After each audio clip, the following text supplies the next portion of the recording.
পাট একটি অর্থকারী ফসল। এটি আমরা প্রত্যেক চাষি কিন্তু জানি যে পাট একটা অর্থকারী ফসল, কিন্তু আদেও আমরা যখন চাষ করি, আমার মতো কৃষক বা আরও আশেপাশে যেসব কৃষক আছেন যারা পাট চাষ করেন, আচ্ছা আপনারা একবার ভাবুন তো যে পাট চাষ করে অর্থাৎ এই যে প্রথম থেকে শুরু, অর্থাৎ পাটের চাষ থেকে শুরু করে সার ব্যবস্থাপনা, বীজ ছিটানো থেকে শুরু করে তারপরে পাট নিড়ানো, তারপরে তার সঙ্গে পাট কাটা এবং ভেজানো এবং ছাড়ানো পর্যন্ত, তারপরে ছাড়িয়ে ঘরে নিয়ে যাওয়া অবধি আপনার কত টাকা খরচ হলো এবং তার সঙ্গে আপনি যখন পাটটি বিক্রি করলেন আপনার কত টাকা লাভ হলো। তো এই জিনিসটা যদি আমরা দেখতে যাই তাহলে কিন্তু দেখবেন আমাদের কিন্তু লাভের পরিমাণ খুবই সীমিত। তাহলে পাট যে অর্থকারী ফসল, এইটা জেনেও লোকে যখন এই যে হিসাব নিকাশগুলো করতে যায় তখন কিন্তু দেখে এই যে অর্থের যে পরিমাণটা আসে তাতে কিন্তু তার অনেকটাই বেগ পেতে হয় চাষের ক্ষেত্রে, যে তাহলে এর পরবর্তীতে গিয়ে কি আমি পাট চাষ করব কি করব না। কিন্তু আমরা চাষি, আমাদের পাট চাষ করতে হবে। তো সেই ক্ষেত্রে আমরা যতই আমাদের পাট চাষে খুব লাভবান আমরা না হই, কিন্তু আমাদের পাট চাষ কিন্তু ধরে রাখতে হবে। তো আগের তুলনায় কিন্তু এই মুহূর্তে দাঁড়িয়ে দেখেন পাট চাষ কিন্তু অনেকটাই কমে গেছে, যে পাটের খুব একটা কিন্তু লাভবান হওয়া যায় না। তাহলে পাটের চাষে যদি আমরা লাভবান হতে যাই তাহলে আমাদের বিভিন্ন জিনিস কিন্তু মাথায় রাখতে হবে।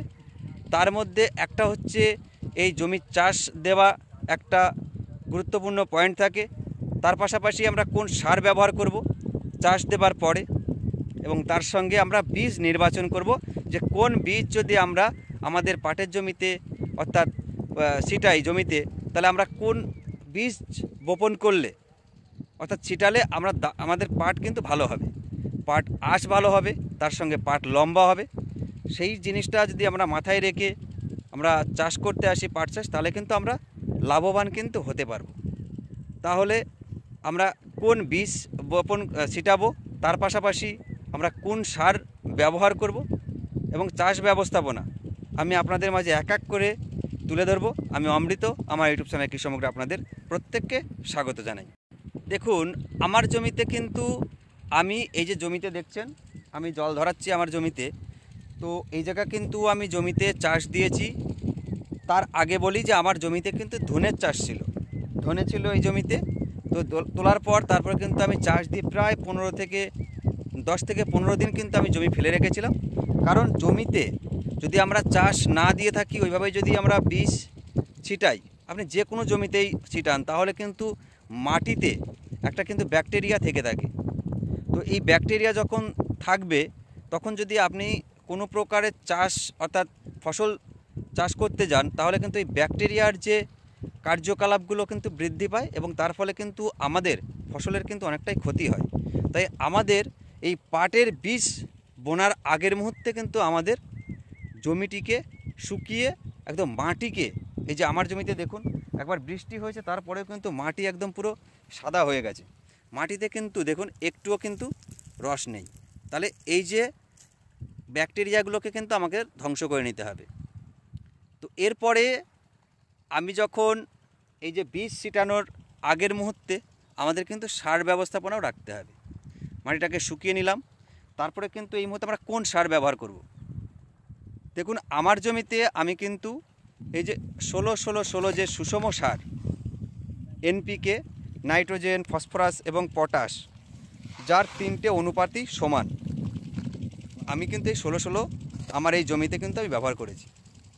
তাহলে 16-16 যদি আমরা ব্যবহার করে থাকি তাহলে গাছ কিন্তু প্রথম থেকেই তার 3টি যে উপাদান, খাদ্য উপাদান নাইট্রোজেন, ফসফরাস এবং পটাশ সম পরিমাণে পাচ্ছে, যার ফলে কিন্তু গাছ যখন বেরিয়ে আসবে তার শিকড় বৃদ্ধিতে সহায়তা করবে, গাছকে খুব দ্রুত বৃদ্ধিতে সাহায্য করবে, গাছকে সবুজ রাখবে, সালোক সংশ্লেষ প্রক্রিয়ায় সুবিধা করবে এবং গাছ কিন্তু তত্তরিয়ে বড় হতে থাকবে।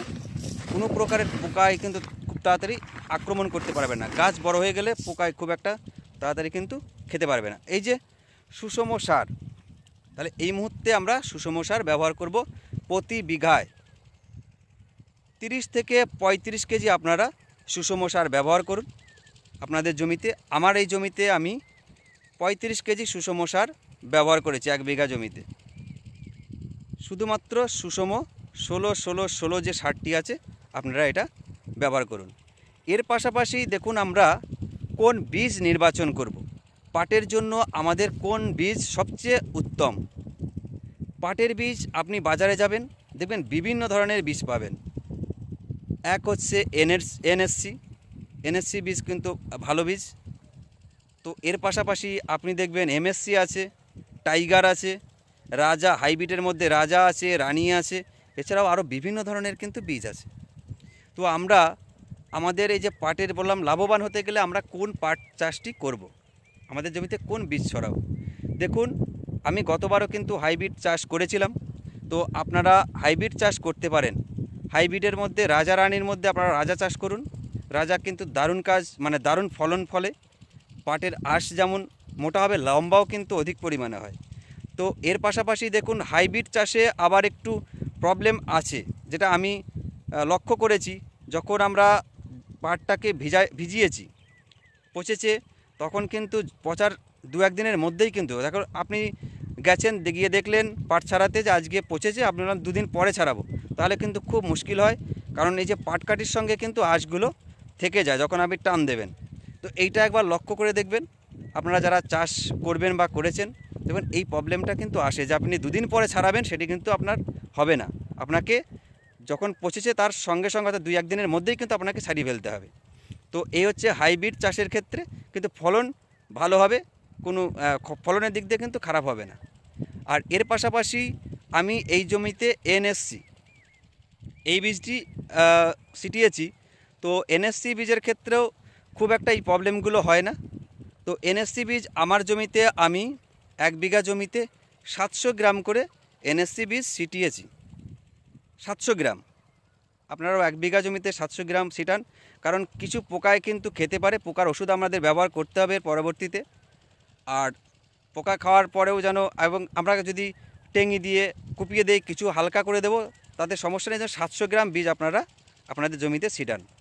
আর হাইব্রিড আপনারা ছিটাতে পারেন। হাইব্রিডের ক্ষেত্রে একই নেবেন, এই 700 জায়গায় একটু কম নেবেন, এই 500-600 নিলেই হবে। আপনারা 600 নিন, তাহলেই কিন্তু হাইব্রিডে 1 বিঘা জমি কমপ্লিট করা যাবে।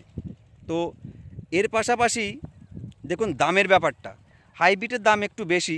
হাইব্রিড যদি আমরা কিনতে যাই, রাজা যে বীজ আছে আপনার 450 টাকা কেজি নেবে, কোথাও হয়তো একটু কম নেবে, 420 নিতে পারে। আবার যদি আমরা এনএসসি নিই তাহলে 110 টাকা কেজি। তার পাশাপাশি কেউ আবার 120 টাকা নিতে পারে, 30 টাকা নিতে পারে, 40 টাকাও নিতে পারে। তো আপনারা এই যে এনএসসি বীজ বললাম এবং তার সঙ্গে যদি হাইব্রিড যান তাহলে রাজা, দারুণ যদি দুটো পাটের বীজ, এই দুটোর মধ্যে আপনারা যে কোনো একটা চয়েস করুন, তারপরে ছিটিয়ে দিয়ে তারপরে জলসেচ ব্যবস্থাপনা রাখুন। দেখুন আরেকটা জিনিস দেখুন, লক্ষ্য করুন, আমি কিন্তু আমার জমিতে দেখুন ভেলি করেছি, মানে জল দেওয়ার সুবিধার্থে ভেলি করা। আপনারা মাঝে মাঝে পাইপ ফেলেও জলসেচ ব্যবস্থাপনা রাখতে পারেন, এতে সমস্যা হবে না। বীজ দেখবেন খুব একটা উঠে যায় না ওই জায়গা থেকেই, ঠিক আবার বেরিয়ে আসে। আপনারা যারা চাষ করেন তারা প্রত্যেককেই জানেন, যারা নতুন চাষি ভয় পাবার কিছু নেই। তো আজকে এই ছিল আপনাদের মাঝে আমার পাট চাষের সম্পর্কে তুলে ধরা। আমি কিভাবে পাট চাষ করি সেটা আপনাদের মাঝে তুলে ধরলাম। যদি ভালো লাগে তাহলে লাইক করবেন, কমেন্ট করবেন। আর যদি অন্যান্য তথ্য পেতে চান পাট চাষের, আরও আমি এর পরবর্তীতে কী কী ব্যবস্থাপনা রাখবো সেইগুলো পাওয়ার জন্য সাবস্ক্রাইব করে সঙ্গে থাকবেন। আজকের ভিডিওটি দেখার জন্য আপনাদের প্রত্যেককে অসংখ্য ধন্যবাদ।